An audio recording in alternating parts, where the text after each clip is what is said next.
बोला विश्वजीत कदम। धन्यवाद अध्यक्ष महोदय।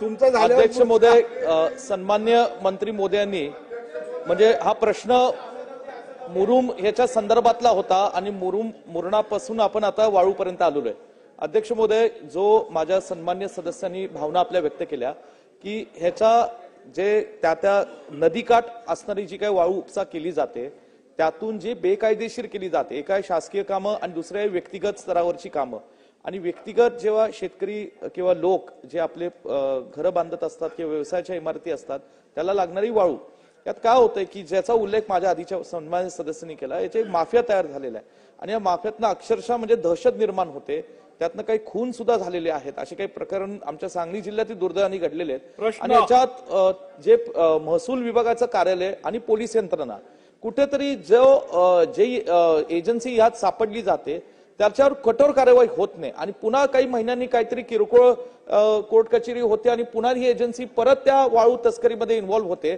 आणि यातली जी यंत्रणा आहे, जसं माझ्या सन्मान्य सदस्य हेमंत ओगलेंनी सांगितलं की यात काही गुंडगिरीची लोक इन्व्हॉल्व्ह होतात आणि तिथल्या परिसरात गावांमध्ये दहशत निर्माण होते, अक्षरशः लोकांना म्हणजे नदीकाठ जाणं सुद्धा कठीण होऊन बसतं, अशा प्रकारचं वातावरण होऊन येतं। महसूल विभाग आणि गृह खात्याने अशा चुकीच्या पद्धतीने वाळू बेकायदेशीर पद्धतीने ओढणाऱ्या लोकांना कठोर कारवाई, ती एजन्सीज या ठिकाणी डिबार केले पाहिजे, ब्लॅकलिस्ट केले पाहिजे, अशी माझी मंत्री महोदयांना विनंती आहे।